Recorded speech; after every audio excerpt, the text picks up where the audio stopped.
Very good afternoon dear all students. हम लोगों ने लास्ट के लेक्चर में यानी लेक्चर नंबर 1 में हम लोगों ने बेसिक्स ऑफ कंप्रेशन मेंबर्स के बारे में देखा था। और कंप्रेशन मेंबर क्या होता है, कॉलम्स क्या है, स्टड्स क्या है, इसके अलावा स्लेंडरनेस रेशियो क्या होता है, रेडियस ऑफ गाइरेशन क्या होता है। इसके अलावा हम लोगों ने डिफरेंट इंड कंडीशन के लिए इफेक्टिव लेंथ की वैल्यूज़ को देखा था। इसके अलावा हम लोगों ने maximum slenderness ratio different conditions के लिए क्या क्या होते हैं उसे हम लोगों ने देखा था। ओके, जो कि बेसिक्स था कंप्रेशन मेंबर का। इसके अलावा हम लोगों ने ये भी देखा था कि किस किस टाइप के सेक्शन का यूटिलाइजेशन कंप्रेशन मेंबर में किया जाता है। ठीक है, उसी चैप्टर को प्रोसीड करते हुए आगे हम लोग लेक्चर नंबर 2 को देखने जा रहे हैं, जिसमें हम लोग strength of axially loaded compression member की बात करेंगे, है ना। कि जो हमारा कंप्रेशन मेंबर होता है जो कि एक्सियली लोडेड होता है उसका स्ट्रेंथ हम लोग कैसे निकालते हैं। ठीक है, कंप्रेशन मेंबर जब आप लोग पढ़ रहे हैं तो आपके दिमाग में बहुत सारे इमेजेस आ रहे होंगे कंप्रेशन मेंबर। आई होप कि आप लोगों ने कंप्रेशन मेंबर के बारे में थ्योरी ऑफ स्ट्रक्चर्स में और मॉस में भी पढ़ा ही होगा। कॉलम्स के अंदर में जैसे कि यूलर्स फार्मूला के द्वारा आप लोग बकलिंग लोड को निकालते थे, है ना, क्रिपलिंग लोड्स। इसका और रैंकाइन फार्मूला होता है, इसका और भी बहुत सारे फार्मूलाज हैं जिसके बारे में हम लोग पढ़ते हैं मॉस के अंदर में। ठीक है, तो वही कॉलम्स यहाँ पे भी है, कॉलम वही है यहाँ पे भी, बस डिफरेंसेस यही है कि यहाँ पे हम लोग स्टील के मेंबर्स की बात कर रहे हैं, है ना। स्टील स्ट्रक्चर में जो कॉलम होता है उसकी बात कर रहे हैं। तो उसके जो स्ट्रेंथ को फाइंड आउट किया जाता है उसके लिए उसके कुछ डिफरेंट प्रोसीजर्स है। आप लोगों ने मॉस के अंदर में या थ्योरी ऑफ स्ट्रक्चर के अंदर में आप लोगों ने एक फार्मूला पढ़ा होगा, यूलर्स फार्मूला। ठीक है, इसका formula pi square A divide by L square होता है। वहाँ पे आप एल स्क्वायर की एल की वैल्यू को डिफरेंट इन कंडीशन के लिए वैरी करते हैं, तो वहाँ पे डिफरेंट कंडीशन के लिए क्रिपलिंग लोड की वैल्यूज आती हैं। ये सब चीज़ें आप लोगों ने देखा होगा। बट यहाँ पे हम स्टील स्ट्रक्चर वही कॉलम्स है बट यहाँ पे स्टील से बना हुआ है। अब उसकी कॉम्प्रेशन यानी उसकी एक्सियल स्ट्रेंथ की वैल्यू को कैसे फाइंड आउट करेंगे हम लोग देखेंगे।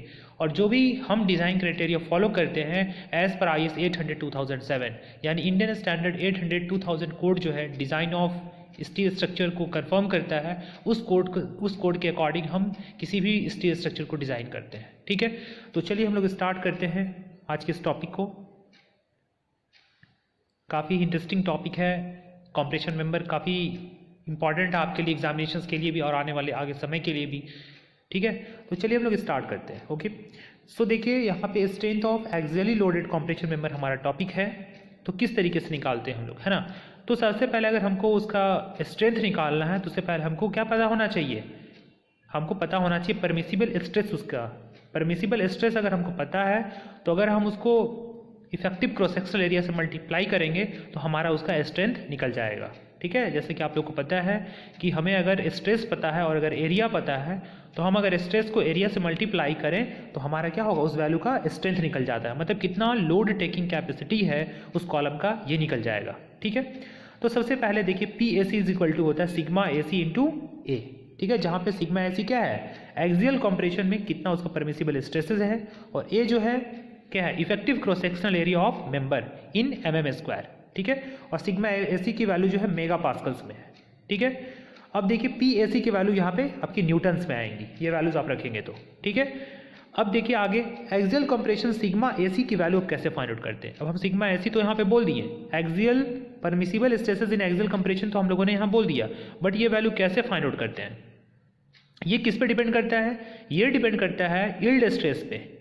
यील्ड स्ट्रेस यानी FY की वैल्यू पे डिपेंड करता है ये। ठीक है, और उसके अलावा और एक और फैक्टर इस पर डिपेंड करता है slenderness ratio, that means lambda equal to R/L/R minimum, है ना, इस पर डिपेंड करता है। यानी अगर हम बोले हम अगर कि सिग्मा AC की वैल्यू किस पे डिपेंड करती है, तो सिग्मा AC की वैल्यू डिपेंड करती है FY पे और उसके बाद में किस पे, स्लेंडरनेस रेशियो पे। ये ऑब्जेक्टिव में बहुत बार पूछा भी गया है ना, कि एक्सियल कंप्रेशन स्ट्रेस जो है किस किस चीज़ पे डिपेंड करता है, FY, next slenderness ratio, C में A एंड B दोनों, और D में नन ऑफ दीज, तो दोनों पे डिपेंड करता है ना, ये चीज़ याद रखना है। अब आगे हम लोग देखते हैं। ठीक है, अब देखिए जो वैल्यू ऑफ सिग्मा AC है, value of sigma AC are given in table 4.4, various value of slenderness ratio, है ना। मतलब different values of slenderness ratio के लिए वहाँ पे सिग्मा SO की वैल्यू दी गई है। ठीक है, जहाँ पे यील्ड स्ट्रेस की वैल्यू 250 मेगा पास्कल्स है। ये किसके कॉरस्पॉन्डिंग स्ट्रेस है? यील्ड स्ट्रेस 250 मेगा पास्कल्स के कॉरस्पॉन्डिंग स्ट्रेस है और ये लिया गया है IS 800 2007 से। एक्चुअली में जो पहले का कोड था IS 800 1984, क्या था? IS 800 1984, जो कि रिवाइज हो गया 2007 में, जिसका रिविजन्स हो गया 2007 में। कितना में रिवाइज हुआ? 2007 में, ठीक है। यही कोड 1984 में था, यही रिवाइज होकर के 2007 में। इसलिए जो लेटेस्ट कोड है स्टील स्ट्रक्चर का वो है IS 800 2007। उसके अकॉर्डिंग यहाँ पे डिफरेंट सिलेंडरनेस रेशियो के लिए उसकी वैल्यू, परमिसिबल स्ट्रेस की वैल्यू दी गई है, ठीक है। अब यहाँ पे हम लोग देख लेते हैं इस टेबल को एक बार में, ठीक है। ये जो टेबल लिया गया है इंडियन स्टैंडर्ड 800 2007 से लिया गया है। अब इस टेबल में क्या क्या रहता है ये चीज़ देखिए। यहाँ पे लेमडा की वैल्यू, लेमडा मतलब आप लोग समझ गए हैं सिलेंडरनेस रेशियो, ठीक है। बराबर क्या होता है? LE/R, ठीक है, R मिनिमम, है ना। अब देखिए 10, अगर सिलेंडरनेस रेशियो 10 है तो इसके कॉरस्पॉन्डिंग जो सिग्मा ऐसी की वैल्यू है 150 है। अगर सिलेंडरनेस रेशियो 20 है तो उसके कॉरस्पॉन्डिंग वैल्यू है 148। ये कैसे आएगा सिलेंडरनेस रेशियो का वैल्यू? जब आप क्वेश्चन को करेंगे तो वहाँ पे आपको सिलेंडरनेस रेशियो का वैल्यू आएगा, तो उसके कॉरस्पॉन्डिंग में हम यहाँ पे देखेंगे सिग्मा AC की वैल्यू, क्योंकि अल्टीमेटली हमको किससे मतलब है? अल्टीमेटली हमको मतलब है सिग्मा AC से। तो सबसे पहले हमारे क्वेश्चन में दिया रहेगा कि जो स्टील है उसका यील्ड स्ट्रेस का वैल्यू है 250 और आपका सिलेंडरनेस रेशियो का वैल्यू मान लो 40 है।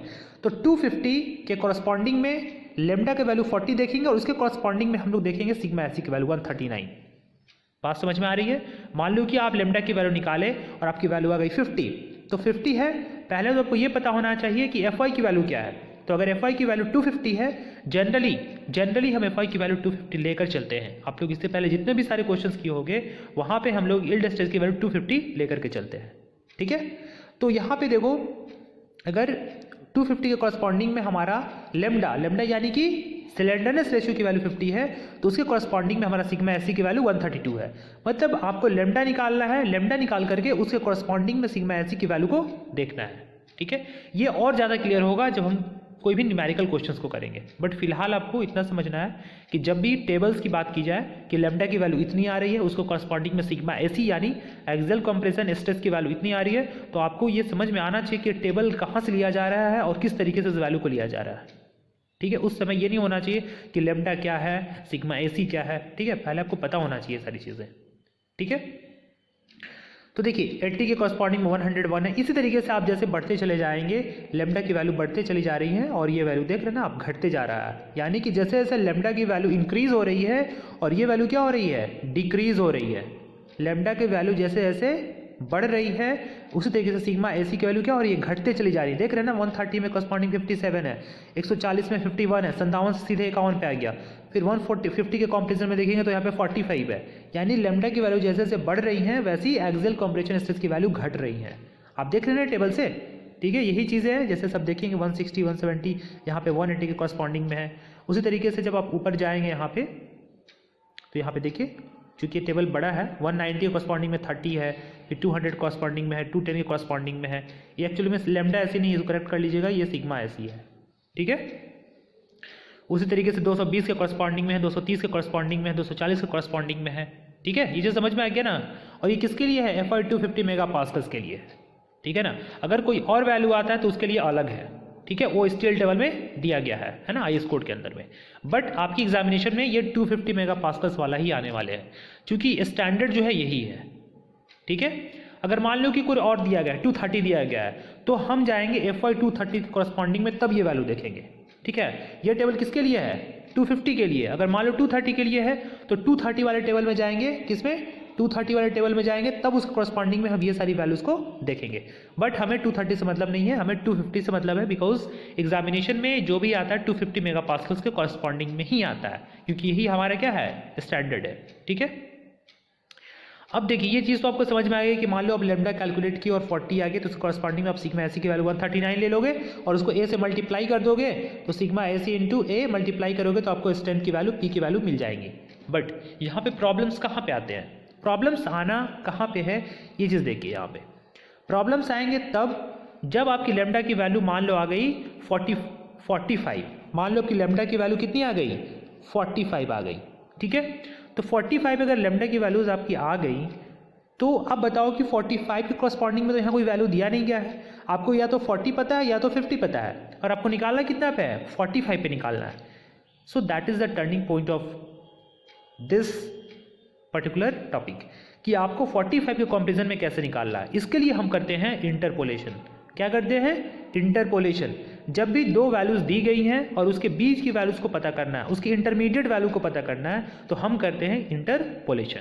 ये 45 जरूरी नहीं कि 45, आपको मान लो 43 निकालना है, 42.5 निकालना है, तो आप कैसे निकालोगे? आपको तो पता है 40 का या तो 50 का, तो 40 और 50 के बीच में 43 आ रहा है या 42.5 आ रहा है, तो इसको कैसे निकालते हैं हम लोग? ठीक है, इसी को कहा जाता है इंटरपोलेशन। और इस टाइप के वैल्यूज को, इस टाइप के इंटरमीडिएट वैल्यूज को निकालने के लिए हम करते हैं इंटरपोलेशन। अब मान लो कि आपको निकालना है 63 का, तो 63 निकालना है जो, तो 63 जो है वो किसके किसके बीच में आ रहा है? 60 और 70 के बीच में आ रहा है ना? आपको तो 60 का पता है और 70 का पता है, बट 63 का तो पता है नहीं आपको, तो इसके लिए हम करते हैं इंटरपोलेशन। मतलब दो वैल्यूज पता है आपको और बीच की वैल्यूज को फाइंड आउट करना है, so you have to perform the interpolation process. Okay, तो कैसे करते हैं इंटरपोलेशन? ठीक है, इसके लिए कुछ प्रोसेस है, उसको मैं बता देता हूं आपको, लेकिन प्रोसेस आपको पता होना चाहिए और जब हम क्वेश्चन करेंगे तो ज़्यादा क्लियर हो पाएगा। ठीक है, फिलहाल आपको मैं अभी बता देता हूँ। देखो यहाँ पे मान लो ये phi1 है, ये क्या है? phi1, और ये क्या है? phi2, और ये phi, यही वैल्यूज आपको क्या करना है? निकालना है, बीच वाली वैल्यू, इंटरमीडिएट वैल्यू। और टोटल लेंथ कितना है? L है, और हमको यहाँ पे यहाँ से डिस्टेंस हमारे लिए x है। ठीक है, तो कैसे निकालते हैं? Sigma AC is equal to phi, यानी सिग्मा AC मतलब एक्सियल कंप्रेशन स्ट्रेस निकालना है, तो phi इक्वल टू phi1, मतलब जो सबसे ऊपर की वैल्यू है phi1 माइनस phi2, यानी कि ये phi1 और माइनस ये phi2। ठीक है, डिवाइड बाई में L, डिवाइड बाई में क्या करेंगे? L इंटू क्या? x। ठीक है, अब देखो phi1 क्या है? phi1 है सिग्मा AC1, और phi1 यहाँ पे sigma AC1, phi2 sigma AC2, और डिवाइड बाई में लेंथ क्या है? लेंथ यानी λ2 माइनस λ1, और x की वैल्यू यानी लैम्डा माइनस λ1, जहाँ पे लैम्डा क्या है? लैम्डा मतलब जिस वैल्यू को आपको फाइंड आउट करना है, ठीक है ना, वो वैल्यूज, और माइनस λ1। ठीक है, ये हम इसको कहते हैं, हम इस प्रोसेस को कहते हैं इंटरपोलेशन। ठीक है, अभी ये चीज़ आपको समझ में नहीं आया होगा, मुझे पता है, लेकिन अभी आपको सिर्फ इतना समझना है कि कैसे हम कर रहे हैं। जब हम अभी निकालने जा रहे हैं क्वेश्चन के थ्रू, तो आपको बिल्कुल समझ में आ जाएगा। ठीक है, बट प्रोसेस यही है। ठीक है, तो चलिए हम एक निकाल करके आपको दिखाते हैं किस तरीके से इंटरपोलेट किया जाता है वैल्यूज़ को। ठीक है, तो देखिए यहाँ क्या है? Calculate the value of sigma AC for lambda is equal to 42.75। अब आपको सिग्मा AC की वैल्यू निकालनी है, किसके कॉरस्पॉन्डिंग में? 42.75। अब देखो यहाँ पे लैम्डा का वैल्यू 42.75 है ना, यहाँ पे 42.75। अब बताओ कि लैम्डा का वैल्यू 42.75 आपके टेबल में है ही नहीं, कहीं दिख रहा है? 42.75 के टेबल में नहीं है, यानी 42.75 जो वैल्यू है वो 40 और 50 के बीच में लाइज कर रहा है। 42.75 जो वैल्यू है ये लाइज कर रहा है 40 और 50 के बीच में, इसी दोनों वैल्यू के बीच में लाइज कर रहा है ना। तो हम इंटरपोलेशन करते हैं इसके लिए। कैसे करते हैं इंटरपोलेशन? ठीक है, मैं एक सिंपल प्रोसेस बता रहा हूँ, सिंपल बता रहा हूँ, ये चीज़ आपको यहाँ पे समझ लो, उतना फॉर्मूला याद करने की ज़रूरत नहीं है। ठीक है, आप बिल्कुल प्रैक्टिकली याद रख लोगे। ठीक है, कैसे निकालते हैं हम लोग? पहले आपको करना है ये वाला हाईएस्ट वैल्यू को लेना है, यानी 139 माइनस, यहाँ माइनस कर देना। क्यों माइनस?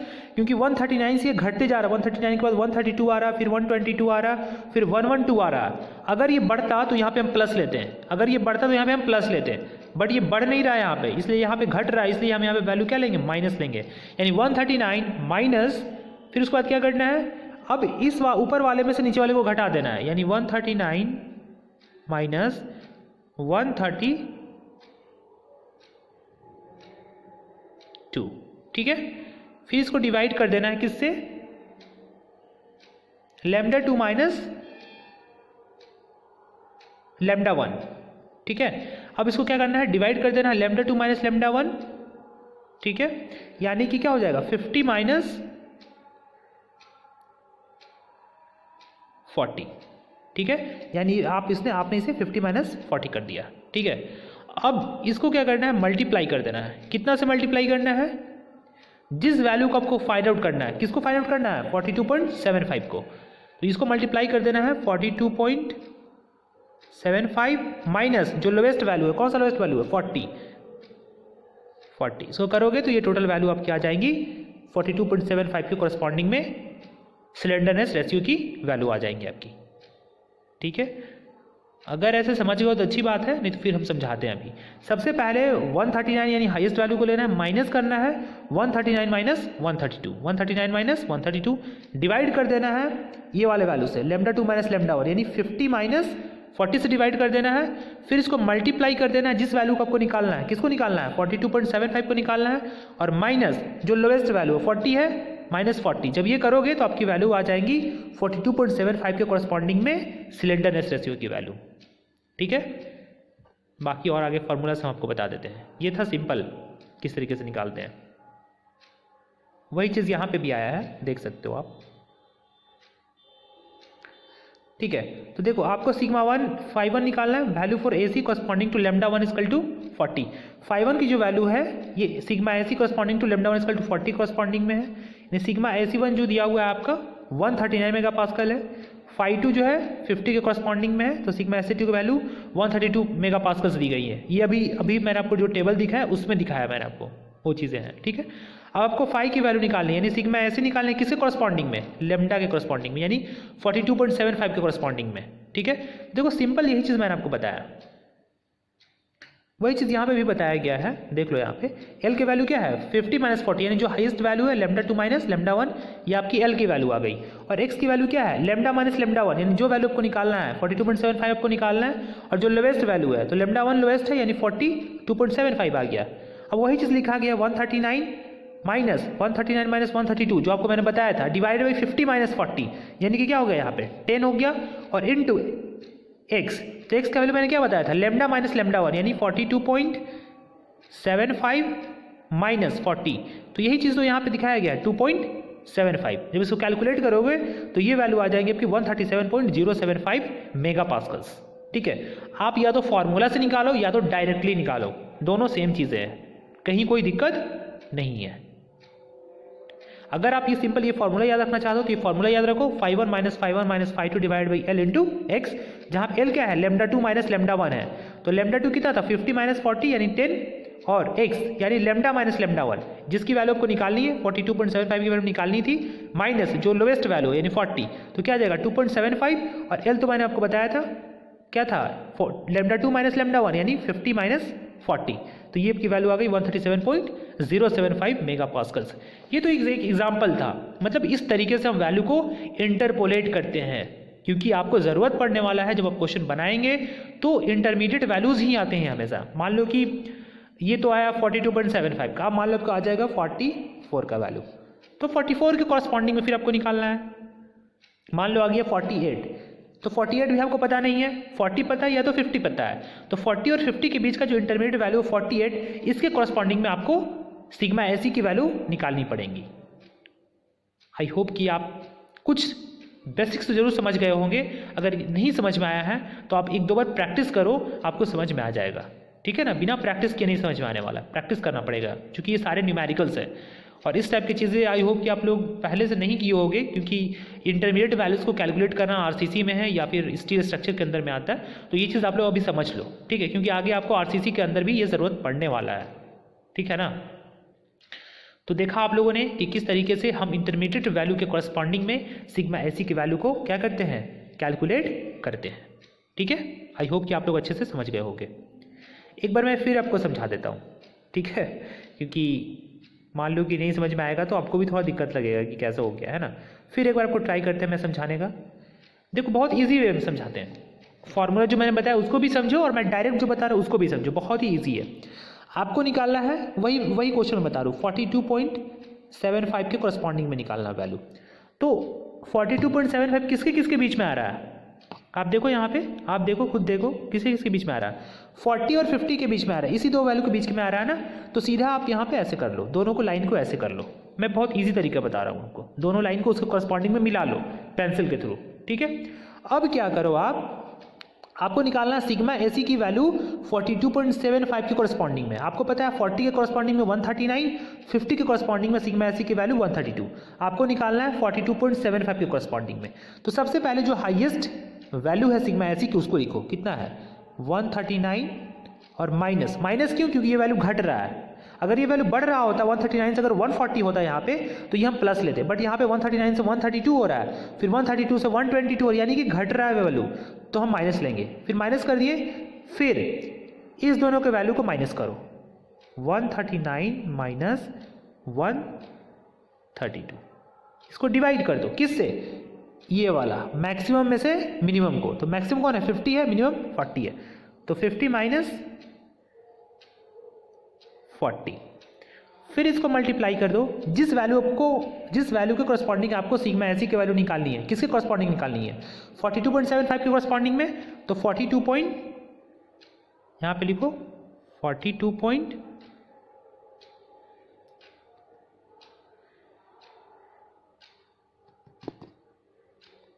वहाँ लिखो 42.75, सॉरी स्टूडेंट, वहाँ लिखो 42.75 माइनस जो लोवेस्ट वैल्यू 40 है, ये आपको रखोगे तो ये आपका आ जाएगा वैल्यू 42.75 के कॉरस्पॉन्डिंग में सिग्मा एसी की वैल्यू।